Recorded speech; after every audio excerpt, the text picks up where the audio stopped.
Desa Mico merupakan salah satu desa yang ada di Kecamatan Palakka, Kabupaten Bone, Sulawesi Selatan, sekitar 10 km dari pusat kota Watampone, atau sekitar 15 menit bila berkendara. Nama desa kami berasal dari bahasa Bugis dan memiliki arti berkilau.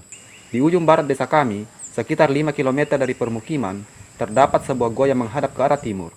Batu di bibir goa akan berkilau ketika diterpa sinar matahari di pagi hari.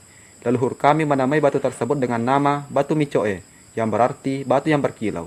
Inilah asal-usul nama desa kami. Menurut ketemu kan kedero asal nama Mico. Mana kedero asal Mico, perché Batu Micoe? Iya, iya loh. Poi metterò. Iya loh. Pak Mico Ico, perché kono kan Ya. datang ke sekolah. Debo, kita sih ya. Iya. Iya loh tadi tuh. Ya, jajar lagi. Mico.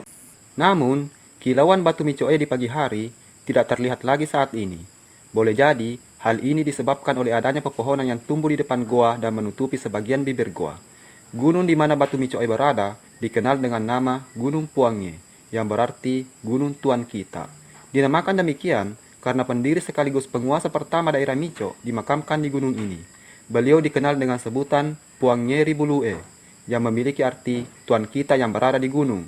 Terdapat perbedaan pendapat di kalangan para tetua desa kami tentang siapa nama beliau yang sebenarnya. Namun, mereka bersepakat bahwa beliau bergelar Peta Laluasa. Peta merupakan gelar bagi bangsawan Bugis yang telah menikah, sedangkan Laluasa memiliki arti leluasa atau bebas. Ni asena, kata lu asena, Laluasa salwasa, andi bakeliti. telah menjadi tradisi di desa kami apabila suatu keluarga selesai melakukan acara-acara tertentu, misalnya pernikahan atau akikahan, maka mereka akan datang berziarah ke makam Puangeri Bulue. Namun, acara ziarah ke makam beliau tidak seperti ziarah ke kubur pada umumnya. Sebelum menziarahi makam beliau, para peziarah terlebih dahulu menziarahi beberapa tempat peninggalan beliau. Para peziarah juga membawa makanan untuk kepentingan ritual dan untuk mempererat ikatan kekeluargaan di antara mereka dengan cara makan bersama di lokasi permandian. Tempat pertama yang disiarahi adalah Sumur Maca. Sumur ini digunakan oleh masyarakat Mico generasi awal yang bermukim tidak jauh dari sumur ini untuk keperluan sehari-hari. Salah satu larangan bagi pengunjung sumur ini adalah larangan mandi bagi perempuan haid. Menurut para tetua desa kami, jika larangan ini dilanggar, maka sumur akan mengering untuk sementara waktu. Katu koro on dilau, kapau koro komandah tawe de, ditika koro pantenang uat, susuna. Ditinggal kayak di laut. Ira lo koro dilau, de calo koro. Papa koro kepuru apa koro kedar mana, lo kata. Tapi di uat. Itu situ macam apa tuh situ dia nanti kewen. Meskipun terdengar aneh, mayoritas warga desa mempercayai hal ini karena Sumur Maca pernah benar-benar mengering pada tahun 1999. Ya si ruway na dapat dito makadakao makatulog cerita na pero ya lupa tadi ruway na. Ada satu lagi sumber mata air yang disiarahi, dikenal dengan nama Canlindrung. Air Canlindrung juga digunakan oleh masyarakat Mico generasi awal untuk keperluan sehari-hari. Di antara Sumur Maca dan Canlindrung terdapat sungai. Ada sebuah kejadian aneh yang menggemparkan warga sekitar tahun 1969.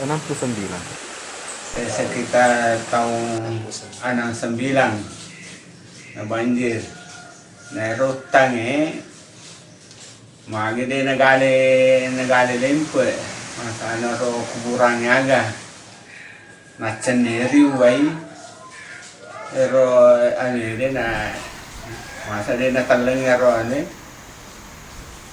ro kuburan Kaya kita sendiri kuburannya maka di natalin na saluro tingin ko ilalung ladi no salon romano ko na paga tasi narandana ko na mata de nagalalim. Kejadian ini semakin menguatkan keyakinan sebagian besar warga, terutama orang tua, bahwa tempat-tempat yang selama ini dianggap keramat memang benar-benar keramat. Setelah menziarahi kedua sumur tersebut, para peziarah menuju permandian, dikenal dengan nama Permandian Melemata. Permandian inilah yang menjadi daya tarik utama bagi para remaja dan anak-anak yang ikut serta dalam rombongan. Karena perjalanan menuju makam Puangeri Bulue ditempuh dengan mendaki gunung, maka hanya perwakilan dari rombongan yang datang menziarahi beliau. Orang-orang yang tidak ikut akan menunggu di permandian sembari berenang, bercengkrama, atau melakukan aktivitas-aktivitas lain. Setelah mendaki sekitar 350 meter, para peziarah akan sampai ke makam Puangeri Bulue. Di dekat makam beliau terdapat beberapa makam. Para tetua mengatakan bahwa makam-makam tersebut merupakan makam keturunan beliau. Meskipun ada banyak makam di Gunung Puange, namun ketika orang-orang menyebut Puangeri Bulue, yang berarti Tuan kita yang berada di gunung, maka yang mereka maksud adalah Peta Laluasa. Selain di Gunung Puange, makam keturunan beliau juga dapat ditemukan di tempat lain. Misalnya makam yang berada di dekat bendungan, dan salah satu makam yang ada di sebuah perkuburan kuno yang bernama Tampuk Karajai. Setelah melakukan ziarah ke makam Puangeri Bulue, para pesiara melanjutkan perjalanan ke arah selatan untuk menziarahi saudara perempuan beliau. Orang-orang menyebut beliau dengan nama Puang Makunraye, yang berarti Tuan kita yang perempuan. Di tempat ini tidak ada batu nisan dan tidak ada tanda-tanda bahwa pernah ada orang yang dikuburkan di tempat ini. Yang ada hanyalah cekungan pada batu. Para tetua mengatakan bahwa tempat ini dibangun sebagai tempat ziarah berdasarkan mimpi dari seseorang di masa lalu.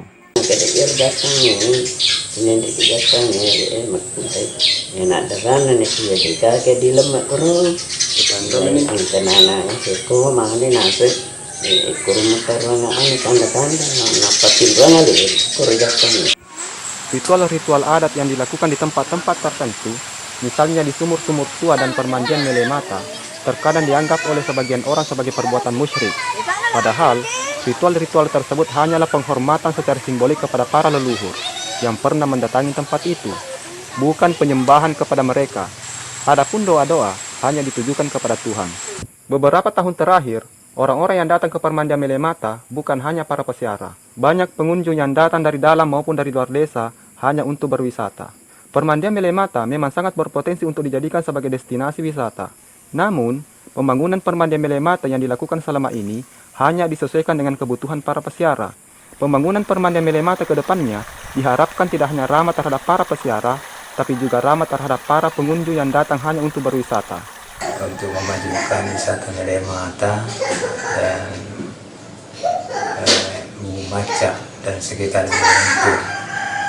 Apabila itu bisa kita perbaiki, utamanya di jalan, dan itu tempat-tempat yang kita kunjungi itu kita kasih petunjuk bahwa ini namanya ini. Saya rasa itu akan lebih baik ke depan.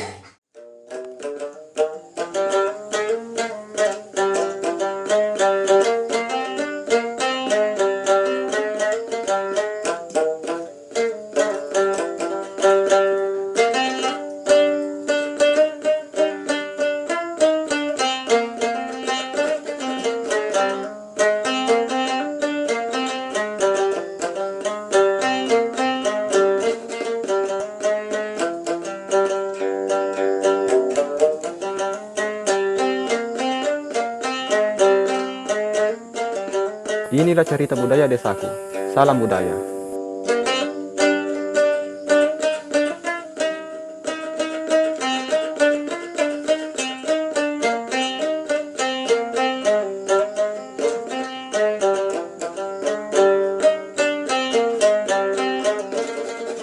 Thank you.